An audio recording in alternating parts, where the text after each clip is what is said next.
नमस्कार शेतकरी मित्र, आज आपण नवीन माहिती घेऊन येतोय। भरपूर शेतकऱ्यांचे कॉल येतात आणि शेतकऱ्यांचं म्हणणं असं आहे का पहिला डोस तर आम्ही रासायनिक वापरलाय, केमिकल वापरलंय आणि आता दुसरा डोस काय घ्यायचा। तर दुसरा डोस आपण सांगतोय काय घ्यायचा आहे। भरपूर शेतकऱ्यांचे कॉल येतात, सांगतात का सर कांदा सडला नाही पाहिजे, कांद्याची साईज झाली पाहिजे, कांद्याचं अवरेज पण वाढलं पाहिजे।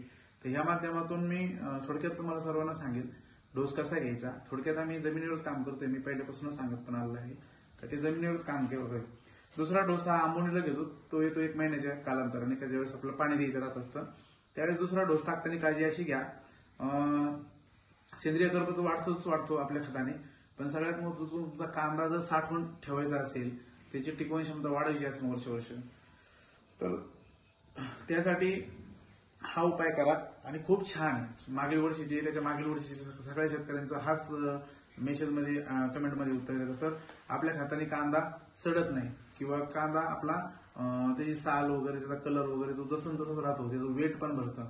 आता याच्यात ह्या माध्यमातून कसं मग भरपूर नवीन जे शेतकरी जॉईन होतात त्यांना माहित नसतं राहत। आता भरपूर बऱ्यापैकी कुठेही गैरसोय होत नाही महाराष्ट्रभर, प्रत्येक ठिकाणी आपण स्टॉक पॉईंट केलेले आहेत आणि त्या स्टॉक पॉईंटच्या माध्यमातून सर्व शेतकऱ्यांपर्यंत आपलं खत जाते। काही शेतकऱ्यांच्या कमेंट्स असे आहेत का सर तुमचं खत आम्हाला अवेलेबल होत नाही, मिळत नाही।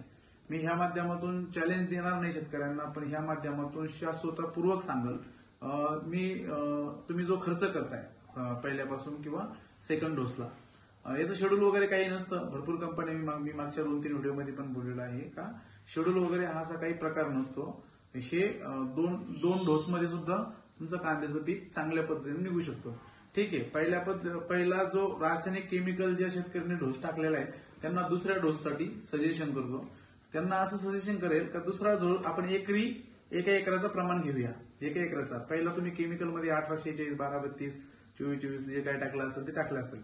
दुसरा डोस ज्यावेळेस टाकताय तुम्ही त्यावेळेस जमीन पूर्ण ताणावर आलेली राहते असते, ताणावर म्हणजे पूर्ण जमिनीला भेगा पडत राहतात। त्यावेळेस काय करायचं, 1 एकराचं प्रमाण मी सांगतो लिक्विडचं आणि खताचं, आणि सगळ्यात महत्त्वाचं कमी खर्चातलं, का जेणेकरून तुमचा एकरी 8 ते 9 हजार रुपयेपर्यंत सगळा एकूण खर्च आला पाहिजे।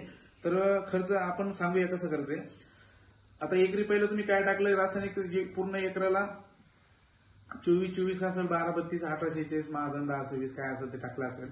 याने काय होतं, 1 एकराच्या हिशोबाने जर पाहिलं तर 2-3 गोण्या ह्या खूप पुरेशा नाही येतात। त्यासाठी काय करायचं, भूमी अमृतच्या सेकंड डोसला, भूमी अमृतच्या दुसरा ज्यावेळेस तुम्ही कांद्याला डोस करता त्यावेळेस भूमी अमृतच्या ह्या मिनिमम 6 ते 7 गोण्या गेल्या पाहिजे। त्याची किंमत आहे जवळपास एका गोणीची 550 रुपये, शेतकऱ्यांना ती मिळून जाते।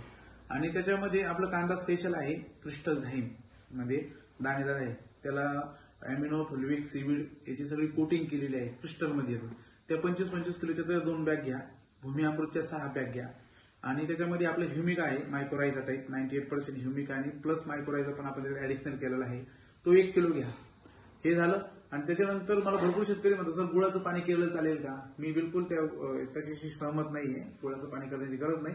त्याच्यामध्ये 3 किलो गुळ घ्या त्या खतामध्ये आणि सगळं एकजीव करा। याच्या तुम्हाला त्याच्यानंतर सेकंडच्या डोसमध्ये त्याला कुठल्याही रासायनिक घ्यायची गरज नाही। त्याच्यामध्ये 2 किलो सल्फर घ्या त्याच्यामध्ये आपल्या त्या डोसमध्ये, आणि सगळं एकजीव करा। म्हणजे कसं, मी परत एकदा रिपीट करतो, 6 भूमी अमृत, त्याच्यामध्ये 2 कांदा स्पेशल क्रिस्टल झाईमच्या, त्याच्यामध्ये 3 किलो गुळ घ्या, तो घरी भेटतो तुमच्या, त्याच्यानंतर 1 किलो मायक्रोरायझा आपला रूट केअर नावाने आहे तो घ्या, आणि त्याच्यानंतर सल्फर घ्या 2 किलो। ते सगळं एकजीव करा।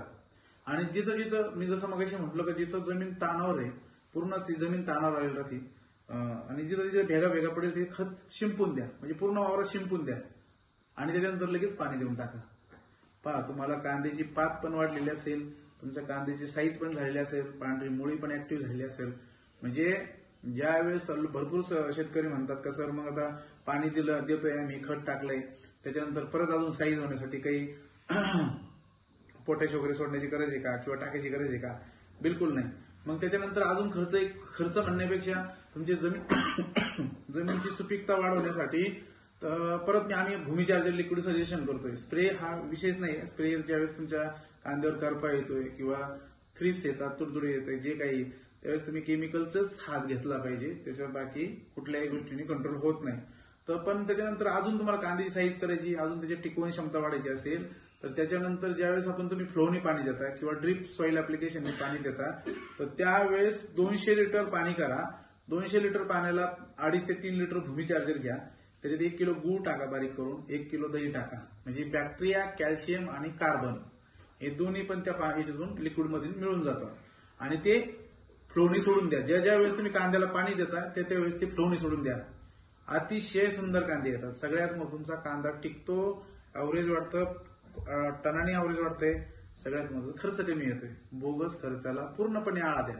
गुळ घरी भेटतोय, दही घरी भेटतंय. तुम्हाला फक्त भूमी चार्जर लिक्विड घ्यायचंय, भूमी अमृत खत घ्यायचंय, रूट केअर घ्यायचंय आणि सगळ्यात महत्वाचं कांदा स्पेशलच्या 2 गोण्या घ्यायच्या. किती सोपं आहे, करून बघा. तुम्ही परत दुसरं खत वापरणार नाही. या माध्यमातून मी तुम्हाला विश्वास देतो. खर्च कमी म्हणजे असं नाही का खर्च कमी आला आणि उत्पादन कमी झालंय. खर्च कमी येऊन उत्पादन जास्त होते. हा आपल्या आजवरच्या 4 वर्षातला अनुभव आहे.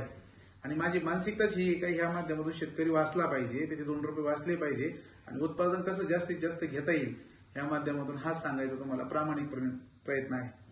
धन्यवाद शेतकरी मित्र.